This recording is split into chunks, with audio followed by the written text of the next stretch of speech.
The Fed just raised rates by a quarter basis points, hitting 500 basis points in 10 months. Wow, crazy. But the real news is, what did they say at the news conference? Yes, today is about the Fed. I do actually have several other articles. Renters, we're going to go over what they're happening in their little world, as well as the culture war that they want to give because Biden wants to go ahead and raise fees on good borrowers' FICOs. All today on Real Estate Daily. Welcome, everyone. My name is Troy, and every day we go over the latest news in real estate, housing, and the mortgage markets.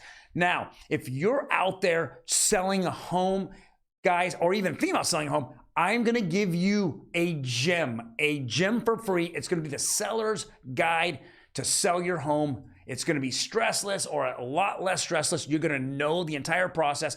Just go down below, the link below, click on it, and it will then direct you to put your email address in, and I'll send you a copy. And today, only 100% off for free. Guys, look at all the hours I put into this. Days, weeks, years of my knowledge sucked right into a guide that I'm going to give you for free. Go and jump on it.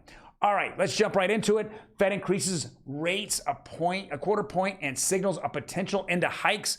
This is exactly what people were looking for. But just like my girlfriend, never really happy if you get exactly what you want, right? You want more at that point. Right, producer Emmy? Yes. So the market was expecting this. It was 100%. Everyone put their money on the Fed to raise a quarter basis points, and everyone anticipated them to say, hey, you just destroyed enough banks. You're making the administration look really bad. We just have to have this stop. And that's exactly what he hinted towards. Chair Powell hinted towards it. Hey, we're about done here.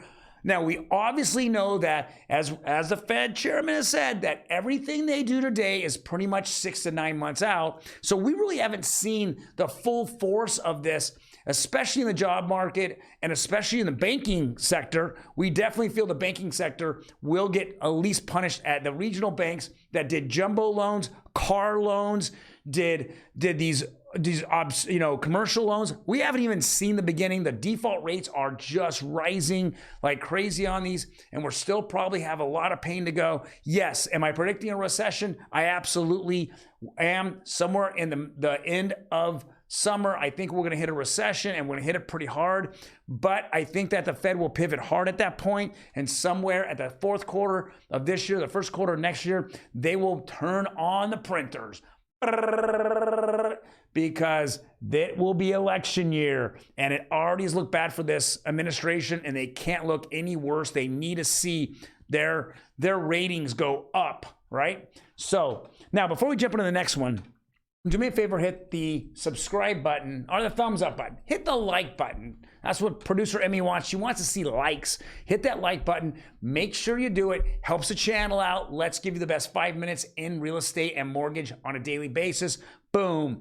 Really interesting article on DS News. I definitely, guys, take a look at it. It says, renters finding themselves with less discretionary income.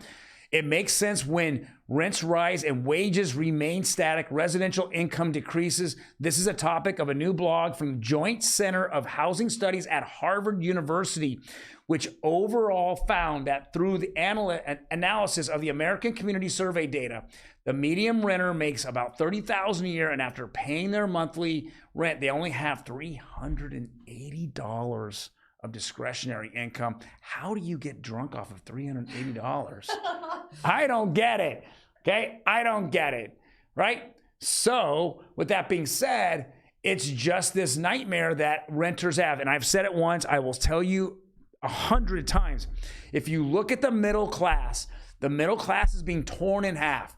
This administration has been, right now, actually several different congressmen have sent emails, has sent a huge email, and I think it's Warren Davidson actually just accused the president of systematically destroying the financial, doing it on purpose, which is very interesting because that's the first time we've heard that come out of anybody in Washington, D.C. about anything. And that's what he's saying. And when I talk about renters, I think the middle class is being torn. If you're a renter, what happens?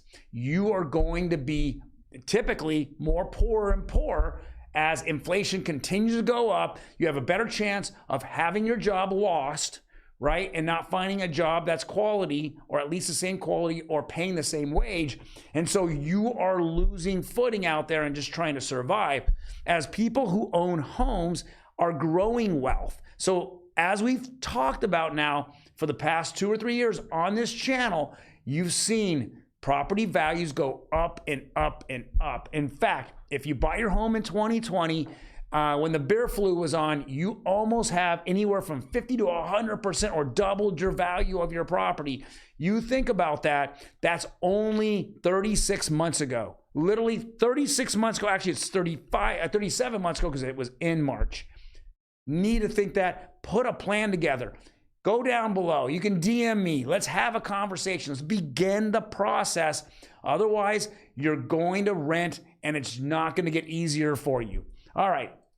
Here is an article. I think it's more of an opinion article here on Orange County Register. It says culture war erupts over mortgage fee hikes for borrowers. Now, it says critics accuse FHFA for penalizing borrowers with good credit scores, while regulator says misperceptions, and the regulator, of course, is Sandra Thompson, are behind the outcry. There's no misperception here. Come on. This is ridiculous. Here it is. Acting in the dark of night, the narrative goes, the Biden administration raises mortgage fees for low-risk borrowers to pay for discounts on riskier borrowers with lower credit scores. Critics say the change, effective Monday, penalizes sensible middle-income borrowers to help low-income and minority households buy homes. Guys, this is ridiculous, okay? We all have the same opportunity to buy a home, right? Now, I can't tell you that we have all the same opportunity in life. That's different. But the rules of the road are written without color, period. So I have to follow in the same rules as anybody else. And the majority of clients that I deal with, and I believe it's about 75% to 80% are Hispanic.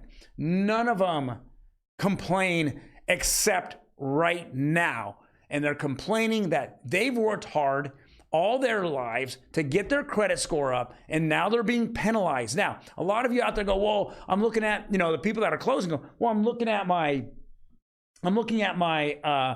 closing statement, and I don't really see this big fee that's on there. No, what lenders have done is they've raised the rates slightly, a quarter point on you to make up the difference. So when they sell this off to Fannie and Freddie, then they'll have to deal with it over there. So they are just raising the rate. So all your rate is, it's just like the gas tax here in Southern California or in California. You go and you say, okay, I'm paying $4.70. You don't realize that $1.30 of it goes straight into Sacramento's pocket, and our prestigious Governor Gavin Newsom, who actually is one of the biggest raisers of this tax. He did it during COVID, which was ridiculous, raised the gas tax. He goes right there. You don't realize it. That's why other states are in the 3s and some of them are in the 2s, right? But here in this state, $1.30 immediately goes off. So imagine you're going to a pump, and probably the average in the state is probably $4.70 at this point, $4.60. We really should be at $3.30. Would that help you out, taking 25% off of your gasoline, your fuel bill? Yes, it would. It absolutely would. On Wednesday, which was last Wednesday, 18 GOP senators sent a letter to the federal housing, the FHFA, which oversees the government-sponsored mortgage giants Fannie and Freddie, calling the fee revision a short-sighted policy that punishes hardworking Americans for fiscal prudence. Wow, what a joke. What a joke. I'll say, I'm going to be saying this for a long time. Remember who you're voting for. That's who put us in this situation. They're the ones that put us there.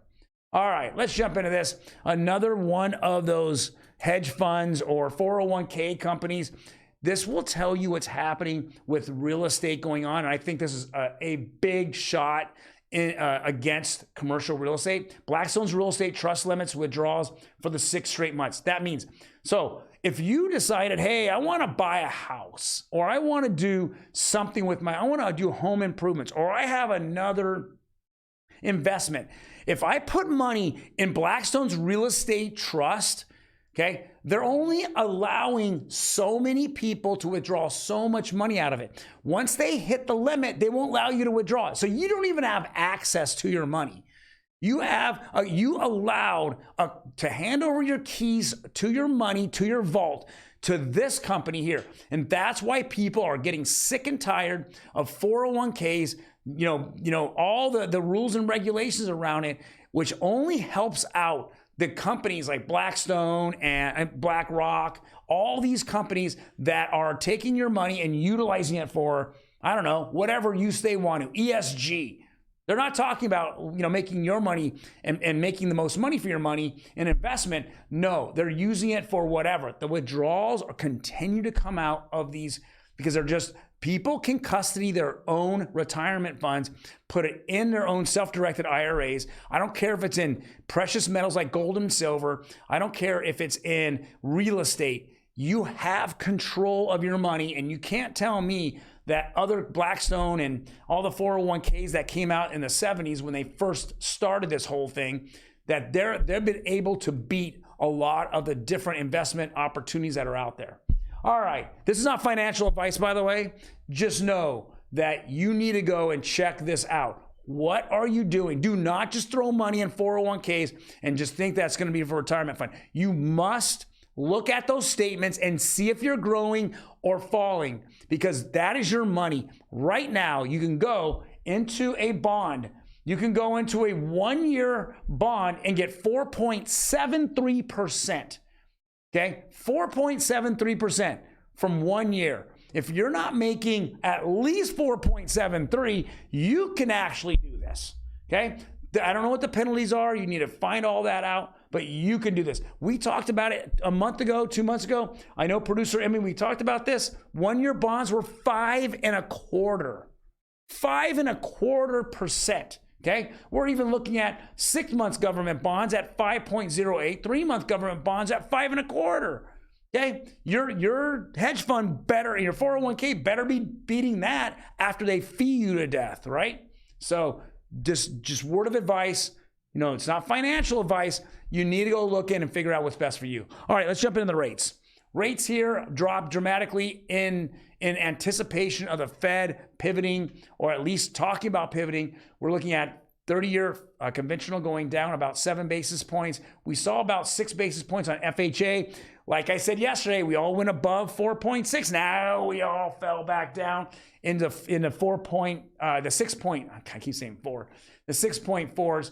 I'm happy to see that FHA just ticked underneath it. I'm hoping today, after the Fed had announced a quarter basis points and possibly stopping, that we'll see rates go down. Now we see the bond market went down, so we should see rates go down as well.